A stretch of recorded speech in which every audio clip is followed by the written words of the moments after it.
बौद्धिक दिवालियापन के शिकार हिंदू धर्म में पैदा हुए, लेकिन हिंदू धर्म के कलंक के रूप में काम कर रहे हैं कुछ लोग।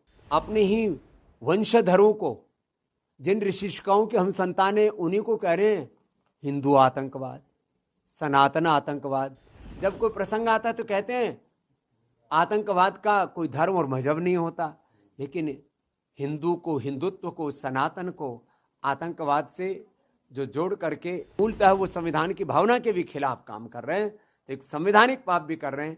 उन सबको भगवान सद्बुद्धि दे, नहीं तो राजनीतिक रूप से उनका बहुत जल्दी ही मोक्ष हो जाएगा। बौद्धिक दिवालियापन के शिकार हिंदू धर्म में पैदा हुए, लेकिन हिंदू धर्म के कलंक के रूप में काम कर रहे हैं कुछ लोग कि जिस धर्म में, जिस संस्कृति में जिन पूर्वजों के वो वंशज कहलाते हैं, अपने ही वंशधरों को, जिन ऋषिकाओं के हम संतान हैं, उन्हीं को कह रहे हैं हिंदू आतंकवाद, सनातन आतंकवाद। और कहीं वोट मिल रहा है कि भगवा बोलेंगे तो वोट कट जाएगा, तो कहते हैं कि भगवा आतंकवाद नहीं, हिंदू सनातन आतंकवाद कहो।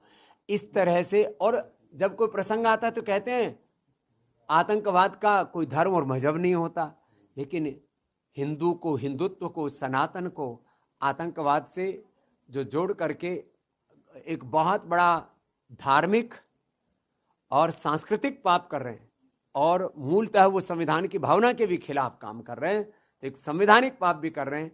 उन सबको भगवान सद्बुद्धि दे, नहीं तो राजनीतिक रूप से उनका बहुत जल्दी ही मोक्ष हो जाएगा। ये ट्रंप डेड इकोनॉमी कहें भारत को, तो कोई राजनीतिक प्रतिशोध या राजनीतिक कूटनैतिक रूप से या उनकी व्यक्तिगत आकांक्षाएं या अहंकार हो सकता है, लेकिन भारत के किसी राजनेता को भारत की इकोनॉमी को डेड इकोनॉमी कहना, भारत की अर्थव्यवस्था, भारत का लोकतंत्र, भारत की एकता, अखंडता, संप्रभुता और भारत के जो राष्ट्रीय जो मुद्दे हैं या जो भारत की जो विदेश नीति है, कम से कम देश के दुश्मनों को, भारत विरोधी ताकतों को, भारत के राजनीतिक दलों को बल नहीं देना चाहिए, बल्कि राष्ट्रीय एकता को एक स्वर से उभारना चाहिए। राहुल गांधी और प्रियंका गांधी लगातार सरकार पर हावी होते नजर आ रहे हैं।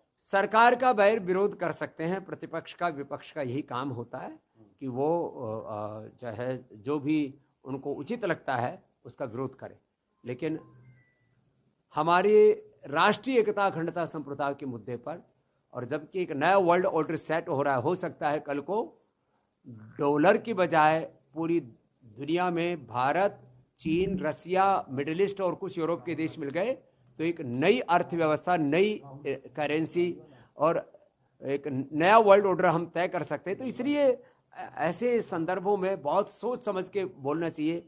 वैश्विक नीति और विदेश नीति पर सब राजनीतिक दलों को एक होना चाहिए और कोई भी ऐसा अभद्र बयान नहीं देना चाहिए जिससे कि भारत का अनादर होता हो।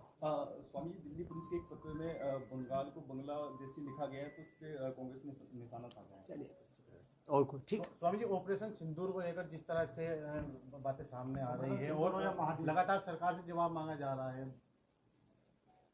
ऑपरेशन सिंदूर और ऑपरेशन महादेव देश के दुश्मनों का महाकाल है और यह अभियान अभी चल ही रहा है। इस पर कोई प्रश्न उठना बनता ही नहीं।